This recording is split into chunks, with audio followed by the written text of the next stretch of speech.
Hey there, No Labels, No Limits podcast listeners. Sarah Box, your host. And this is actually our last episode of 2019.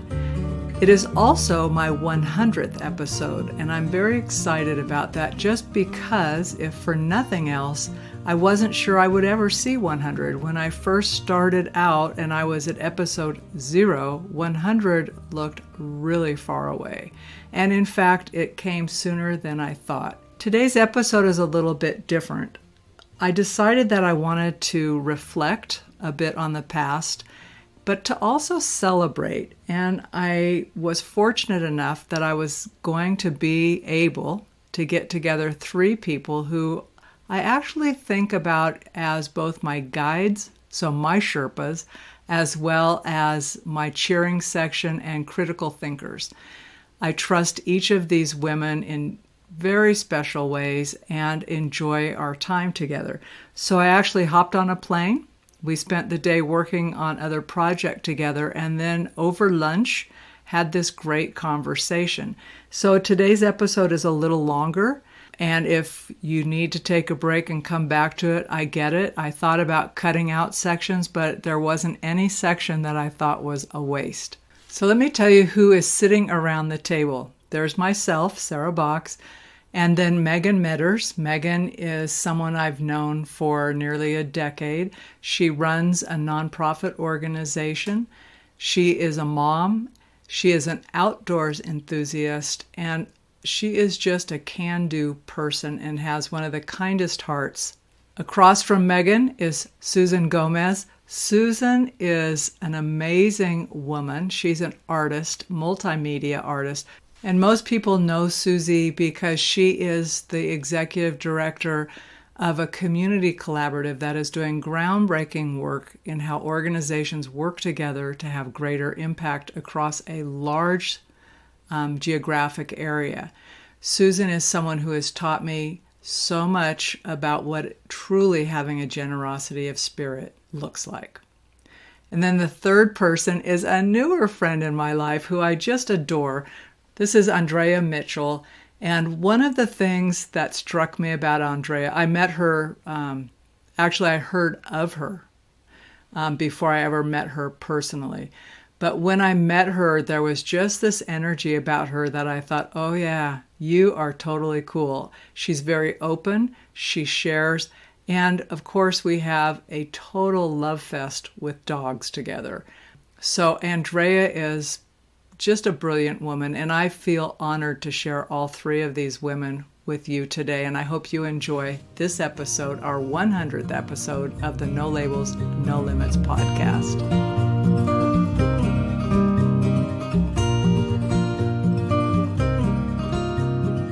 So hey there, No Labels, No Limits podcast listeners. This is our 100th episode. Oh my God. And I'm actually doing something different with this episode. I've asked 3 friends to sit with me and have a conversation, because as the 100th episode of this show, and this is something I never anticipated doing or anticipated having as much fun doing, I thought it would be fun to hang out with friends and have a conversation and share it with you all. I'm Megan. I'm Susie. And I'm Andrea. So Megan, Susie, and Andrea, I'm going to tell you something. I've known Megan and Susie coming up on a decade, and I've known Andrea coming up on 100 days. It works. The 10, the 100. Yeah, it's symmetry. But the one thing similar about each of these women is that I respect them tremendously, and they make me grow and be smarter and better and actually lighten up a little bit on some things. Not my strong suit. Anyway, I thought that I would just like to hear a perspective and have a conversation. And so I've asked each of them, and we'll see where the conversation goes, to start by answering one question and then see where we've ended up. And the question is this. Think back to years ago, each of you. Did you anticipate you would be doing what you're doing today? Jump in, ladies. Yeah. No, not even close. Years ago,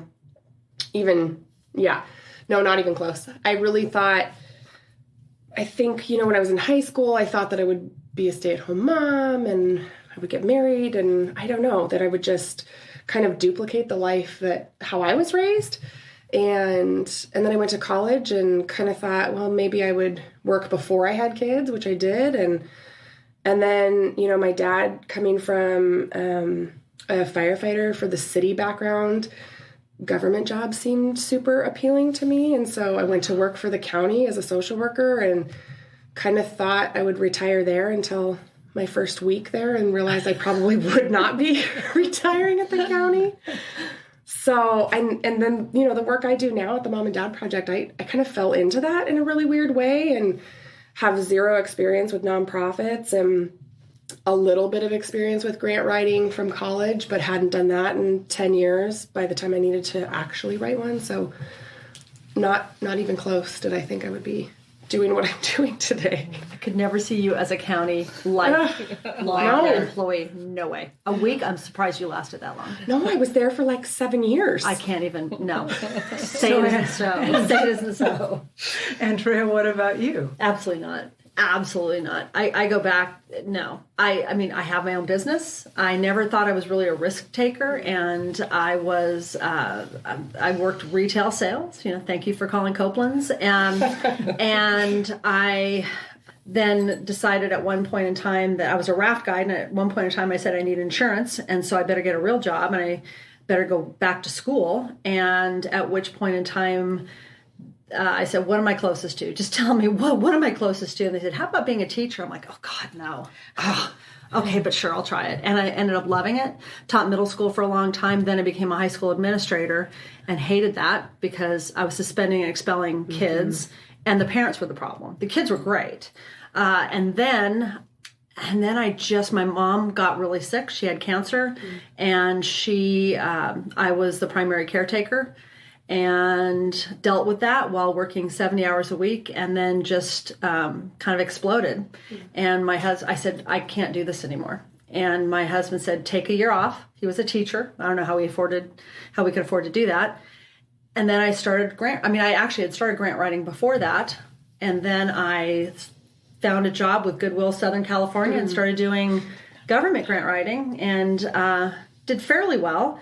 And then people started asking me about doing it with my own business, and that was 14 years ago, and don't regret a minute of it. My husband ended up leaving education because the business grew. Wow. And now I'm able to work from home when I want to, choose the clients I get to work with Susie and with Megan and with you, and I am so fortunate. I don't regret it at all. But again, I also never thought I was a risk taker. Never thought I followed in my parents' footsteps, so I thought the conservative approach, and I am so not like that. Yeah. So my whole thing is, let's try it. Give it a shot. And, you know, worst thing that happens is you fail, but you learn from it and you just move on. Yep. I'm so thankful. Miss Susie, what about you? What a great, inspiring story. Well, you know, I grew up with a family that I'm first generation going to college. And I, you know, originally my idea was I was a music person major, looking at music schools when I first got out of high school. And like you say, life just takes you different places. And I got a degree in psychology, which is kind of useless, and couldn't find a job.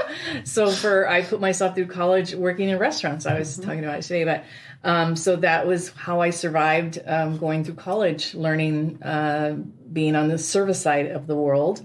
And again, life takes you different places. I went back to college to get a master's degree because I'd always loved art, and I thought I wanted to be an art teacher. I wanted to teach art and be around art all the time.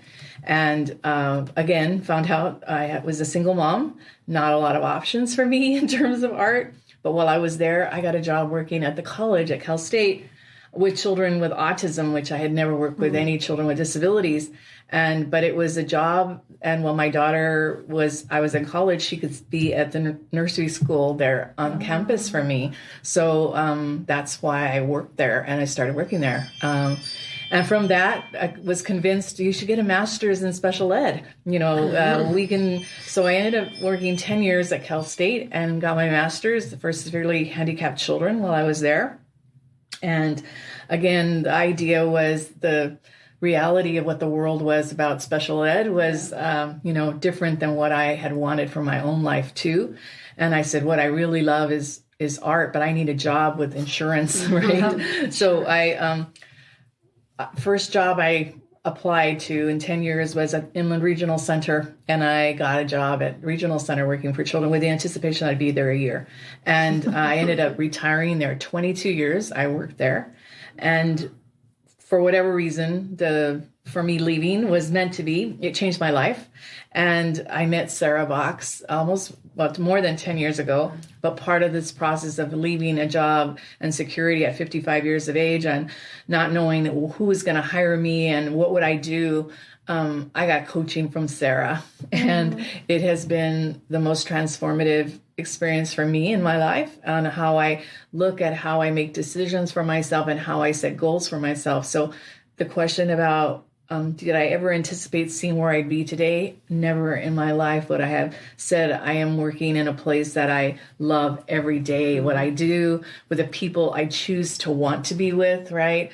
On my schedule and what I'm willing to not compromise about in my life and what I want to include in my life. And again, art comes back into my life now this year again. So did I think that would happen? It takes work because you have to, what you want, it has to be worth the work to get it. That's what Sarah taught me. So I'm grateful. So what you changed, and we've talked about this in the past, Susie, but how did your changes affect your family, right? Because it didn't just stop with you. It's reached out to all of, you've touched my life. Yeah. I know you've touched these guys, these women. Sorry, I'm just so, these guys. How is that translated into your family? And I think it does exceed not just myself, because then you become the model of what's possible, right? I think for my daughter, I'm a single mom, but I saw her in a job she did not like and was always complaining and all the rest. And I think my old me would have said, well, if they pay really well and, this is your starting out, of course you don't like your jobs. You don't always like your jobs. But no, you never have anybody treat you disrespectfully. No, there are other options other than how much you're earning. That has to be the line of distinction you make for yourself. You create that for yourself. And she did and had such great success around it, taking the risk of doing a job unrelated to her education, unrelated to what she had experience for. And it has been exponentially rewarding for her, not only financially, but the rest. And the other kind of example was related to art. Students. I'm sitting watching students that I'm with, and I'm older and they're younger, and we're thinking, what's possible here? Nothing is not possible now, is I think the way the life has changed for me. If we want something and we set up what we need to get that to happen for our lives, then it's possible for us. So we wanted some famous artists to come, and we thought, well, they're never going to come. But it was a great exercise around learning the skills I learned to share with them, that if we put our minds together on what it would take for that artist to come and then for him to come and for them to be in the room, I've seen them change because of that, saying, like, I'm thinking I'm applying for this school. I didn't think I could, but, so they're not little things. I think that there's opportunities for you to get back from what you get as well and learn. Yeah. So, Megan, I have a question for you that, just a heads up, I was using you specifically as an example when I was speaking with someone earlier this week. Different interview, different conversation. But I was asking them about their approach for building on people's strengths and how come when certain people I could hand you a report and say, here's information about you, Megan, and your team. And I could maybe hand the same report to Andrea and a different team. And Andrea might say, that's great, and this is how it's going to happen.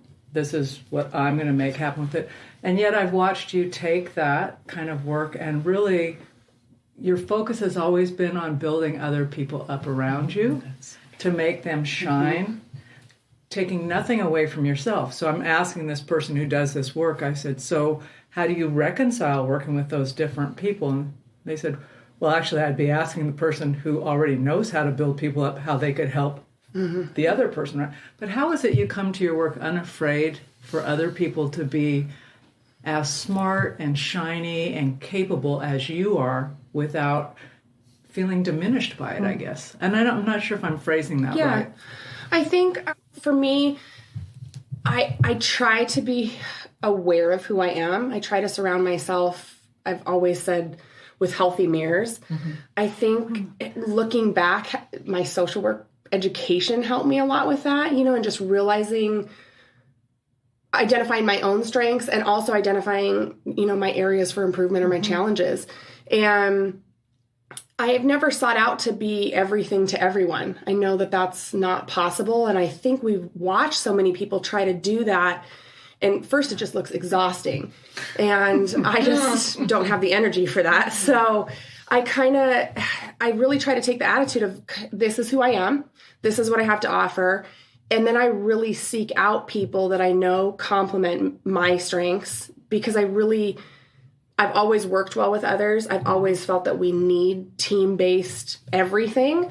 I don't think we were meant to walk alone in this world, period. And so for me, it became almost seeking out those strengths that complement my strengths so that we could build the strongest team possible.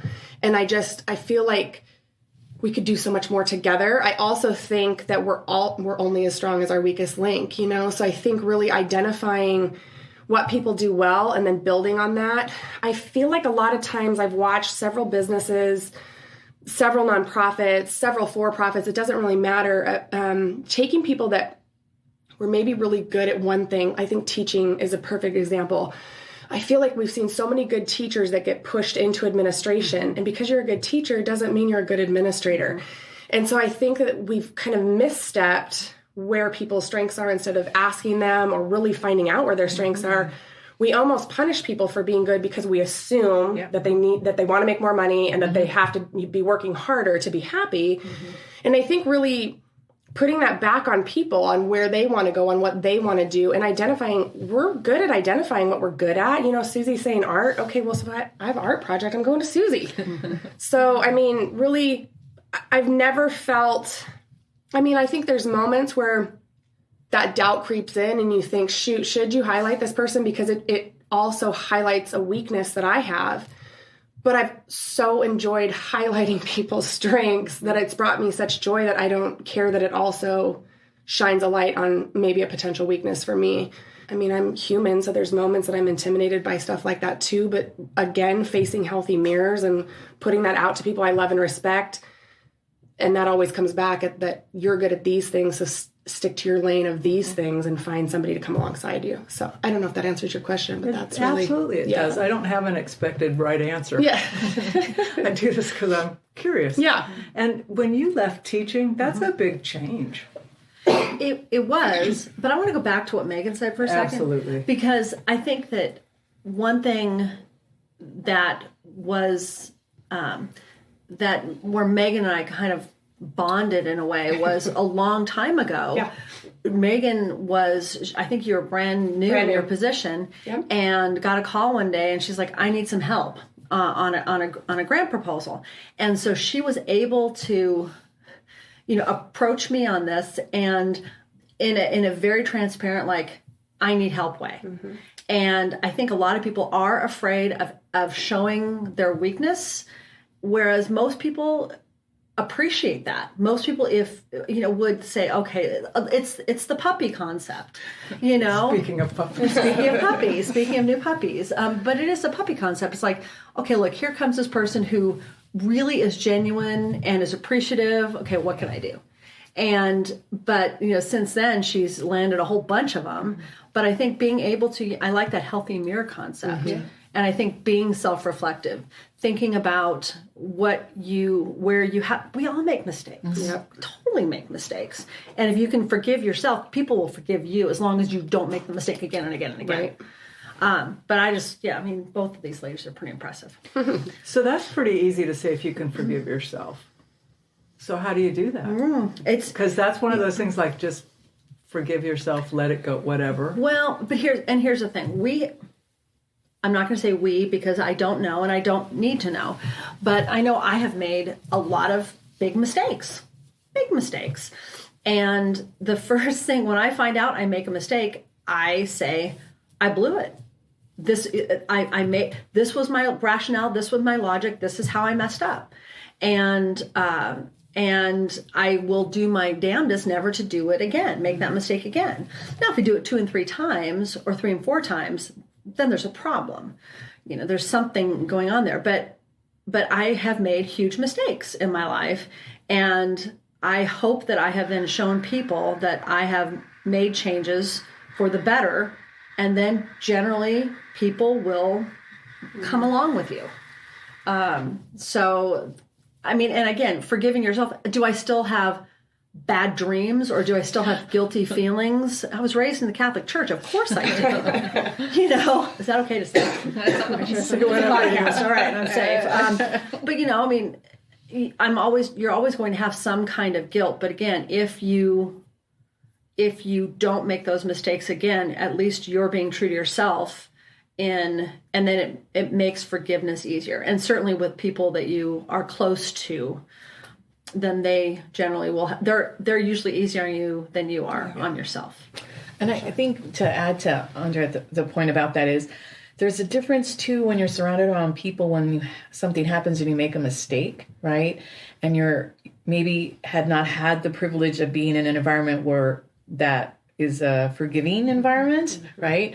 But then when you're put in a new situations where the people around you now support you, even when you make mistakes, it's even more meaningful for you because it allows you then to say, okay, it isn't this kind of black and white situation anymore.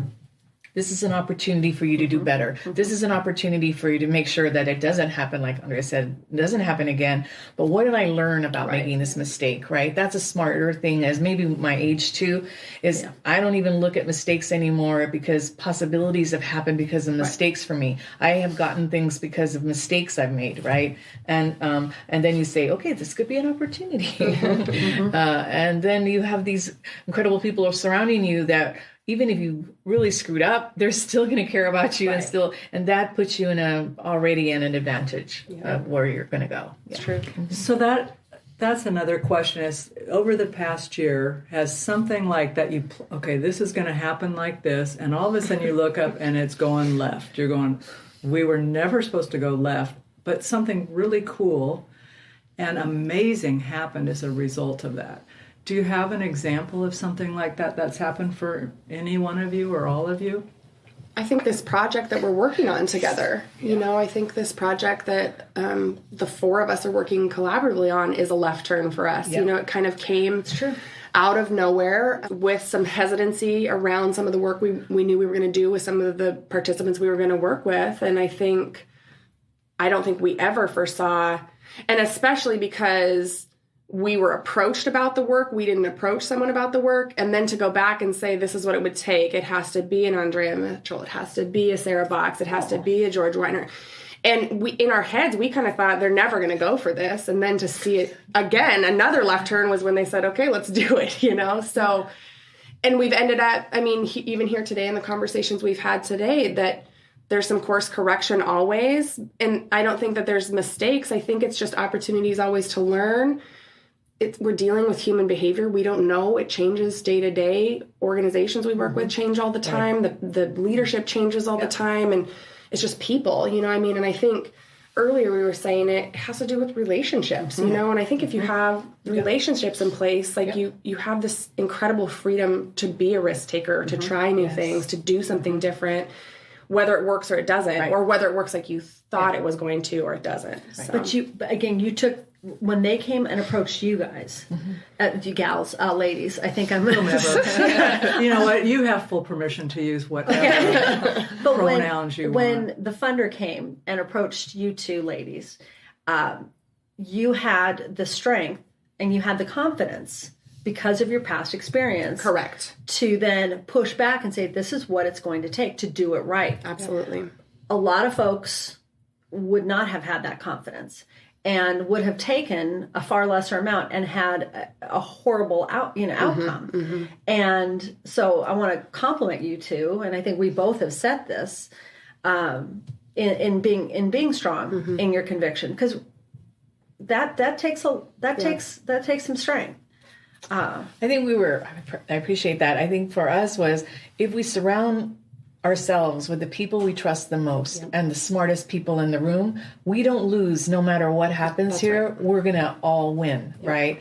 And it might look different than how we originally maybe wrote it, but certainly, I mean, if you want to take a chance, right? Why not take a chance with the best people around you and see where that goes? And if our intentions are true and the people around you have the same similar values and intentions, I think that's limitless what we can do after this project. I'm hoping I'm confident that that's what's going to happen when we're done. Yeah. But it's relationships and trust. Yes. Relationships and trust. Yep. And I think we all in our past, early on, a long time ago, we probably... Like I like to say, the olden days. The olden days, yeah. Whether it was a year ago or a month ago. The Renaissance, right? But we all probably took on jobs or contracts or whatever because you have to do it. You have to do it. Yeah. And I think as you get that experience and that confidence, that's when you can and you surround yourself with good people that you trust. That's when you can make good decisions and say, no, I don't think so. If there's something there, every time that little stupid voice has said, be careful, be careful. Yeah, and I'm like, oh yeah, but it's more money. It's more this. Yeah. And then 6 months later, I'm like, oh, why did I say yes? Yeah. And then it usually ends 6.5 months later. That's that trusting your intuition. Absolutely. That little voice. Yeah. So Megan, you have, of the folks sitting around this table, you have a young daughter. I do. You do have a young daughter. Yep. What kind of advice do you give her from navigating, because she's got a lot of things coming up in her future? Yeah. So I think, one of the big things, we had something kind of happen in our family, a family business recently, that there was some stuff going on behind the scenes, and somebody that one of my family members got involved with was not incredibly truthful, and it really exploded. And so Kennedy is really good at being silent in the passenger seat of my car while I'm on the phone dealing with work or family or whatever. And I'm always telling her, like, you were welcome to listen, but you're not welcome to repeat. And so it's funny because I'm giving this person in my family some advice, and I get off the phone and Kennedy says, Mom, you give the best advice. And I said, Ken, there's nothing, the only advice I gave this person was it's easier to be truthful. That's it. And I really tell her to just walk in honesty and her truth, whatever that is. And even when you're facing hard situations, just being honest and upfront gets far more mileage than trying to save everybody's feelings or and then doing things in a way that is just feels bad and you don't respect yourself, and it turns so ugly and it wrecks relationships. And I just think there's so much for having open conversations with people, difficult conversations with people, and then also staying out of other people's difficult conversations, which I think she's a preteen, and she runs in a group that there's 12 of them that have been in the same class since they were in kindergarten, and they're a pretty tight group. And we really have worked hard, a group of the moms around it, on just really making sure that they're owning them and not trying to be a part of everybody else's business, and just being supportive of one another and one another's gifts. We're having these conversations all the time especially because they're in middle school now and they're starting to kind of fraction off into who's doing sports, who's doing drama, who's singing. And there's an innate competition, especially because they're girls. And we really have tried to hone in on recognizing people's skills and kind of what I talked about earlier, of just, it is okay for you to not always walk in the light. It's okay for you to put somebody up in the light above you, because you always have your time to shine too for whatever you do. So that's really, really what we're trying to teach her, is just, to walk honest and be her own person, and not be ashamed of who that person is, whatever that person ends up being, and own her gifts, but also to own her faults and to be aware of them and ask for help. That's a big one for us too. If you don't know how to do it, ask somebody. There's no shame. Like Andrea said, I feel like, driving here today, we met on that exit 2 exits down. Every time I come to Susie's house, I think, that's where I sat with Andrea at that Denny's 10 years ago, and I had no idea what I was doing. But, I think what an opportunity I would have missed if I would have just tried to go it alone and not ask for help. And it wasn't a strength of mine. I hadn't done that in years. Which, asking for help or the writing the grants, okay. Yeah. No, I've always been pretty decent at asking for help for most things. So that's something, I want my kids to not be afraid to ask for help. Just think so. And I feel honored that she asked me for help. Yeah. I mean, that in itself is a huge compliment. And right then and there, I was like, we are bonded. Mm-hmm. We are bonded. And she also takes her kids on backpacking trips. We do that. She's a rad mom. I mean, I'm honored to be in her presence. Thank you. I feel the same. So I want to kind of wrap this with giving you guys a chance to think, what is one thing, I know there's probably more than one, but is one of the first things that comes to mind that you're looking forward to in 2020? Oh. Anything that you're kind of looking forward to. That's, How did you get so quiet? Well, I will say for me, which is kind of weird because you think all these new projects related to my work, right? But I am super excited for 2020 on some of my new projects related to art. Yeah. And having a social impact for artists that mean, artisans in Mexico that mean a lot to me and part of who I am, and knowing that all these skills that I've learned through my life and somehow are going to end in a place that goes to my heart about what's important to me. And I'm so extraordinarily grateful for that, to be able to do that this coming year. Never thought that would happen. Yeah. That's deep. Yes, that's awesome. I'm going to sound so materialistic. Guy. That tells you how old you are, because that's what I do too. I say that all Guy. My husband goes, we said that in 7th grade. Why are you still saying that? Absolutely. That means we're getting and Megan will never use that term. Thank God. And I having my own business, I work really hard. And a lot of hours, and there rarely are there days where there are not any days where I do not work. That's a double negative, I know.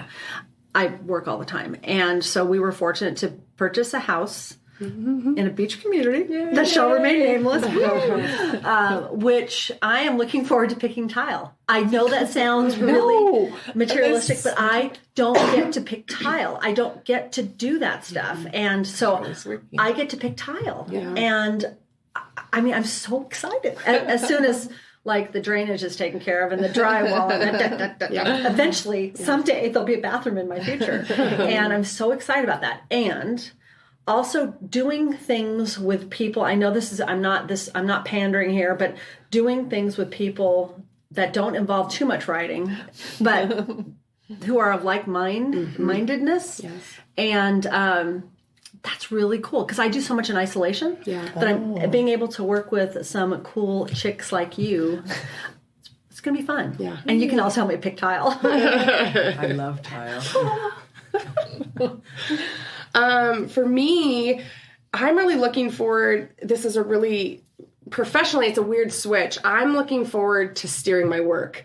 And I think I've really been thinking about kind of the nonprofit world and what we do and how we've kind of fallen in this trap of letting funders dictate what we do. And I'm really looking forward to using my voice on what I know we should do. And that's like a huge power shift for me. And so there's this incredible freedom, and my team's really excited about it when we talk about it, of kind of what we were talking about earlier. This is what it takes to do it, and we know we're the best at it, so take it or leave it. Mm-hmm. And we've been surprised in 2019 when we've said that a couple times, and the outcomes that has had and the positive work. So I'm really looking forward to kind of continuing that in 2020 with the project the 4 of us are working on, also with IACC and the work we do. And personally, I'm looking forward to backpacking. I love to be off the grid. So, I'm very similar to Andrea, and I feel like even when I'm not working, I'm working. And so those are my disconnect days with my family. And we're going to try to buy a little travel trailer that we can drop and just backpack into wherever we want to go and just be with our kids. I have a daughter, like you said, but I also have a son that's in high school, and it's a blip on the screen until he's gone. And so we just want to make sure we're investing in him as much as we can without connection to technology. Yeah. That's the big thing for us.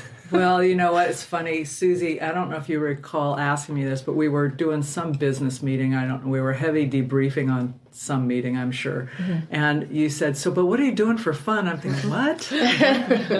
Hello. Yeah. What? But it stumped me. Yeah. I know, you didn't answer right away. I had no answer for you. I'm thinking, I don't know. I kind of like everything I'm doing. But much like you, Andrea, right? Like, because my head is always thinking about work or creating stuff, and it's an idea thing. It's a safe space, but scary in my head. But today I'm getting my little Uber drive up here. People is what I love, right? Yeah. That's why I'm celebrating my 100th podcast with you all in person. But he asked what I did, and I said, I can give you the short answer, which I always tell everybody. I do management consulting primarily for human services, nonprofit executives who want to work on fun stuff that make a difference. And I said, I know, boring, right? And he goes, what's it mean? So we're talking about that. And then he said, oh, I bet we're really similar. So we're not the least similar, but he's very similar to my husband. We had a great, now I wished we had a longer drive. That's why he said, maybe I'll see you again. Yeah. And, but he said, I said, but I also do this podcast. He goes, that's kind of interesting. He says, why do you do that? And I said, because I get to ask people questions about things that I'm curious about, and it matters. And I says, it's what I do for fun, right?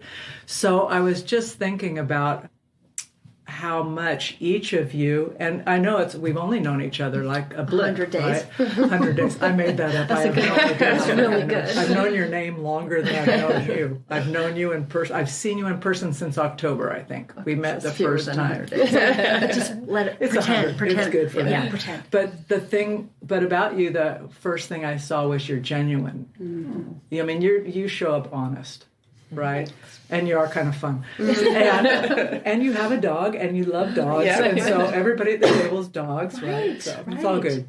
Megan although gave me the wrong latitude and longitude to meet her on a hike one time. I'm not sure she likes me. Not letting go of that. That was, and I saw her drive by, and I'm like, there's no reception right here. Just saw her drive by. Anyway, but I just think I did decide that I was going to work with people for the mirror thing, right? Who are healthy reflections, not necessarily of who I am, but of who I can be when I'm not afraid to ask for help, to say, I'm here today working with you guys and brainstorming when I'm, there's that old voice that says, just figure it out, just tell people what you need. And I'm thinking, why would I do that? These guys are smart and have good information and know more than me. So anyway, I hope you all have more than what you imagined. Susie, I just remember a few years ago when you were envisioning what you wanted before it was even this. Yeah. Right? Yeah. This is even bigger. Yeah. It's bigger. Bigger and more different. Yeah. Anyway, so I just want to thank you for being on the 100th episode of the No Labels, No Limits podcast. I hope that I'll see you on the 200th. Yeah. So come back. That'll be fun. At Susie's house. Yeah, she can cook for us. Yeah, we'll be back here so you can. Okay, good for you. See the puppy. See the puppy. The puppy will weigh hundreds of pounds by then. All right. Maybe 200. Oh, maybe. No, there's a trend. All right. Thanks, ladies. Thank you. Sarah. Well, that's it for this week's edition of the No Labels, No Limits podcast. We hope you liked what you heard, and if you did, we ask that you go over to iTunes, Stitcher, Spotify, or wherever else you listen to the podcast and leave us a rating and review. If you know someone who would enjoy this podcast, please be sure to share. And until next time, have a great week living a no labels, no limits, and no excuses life.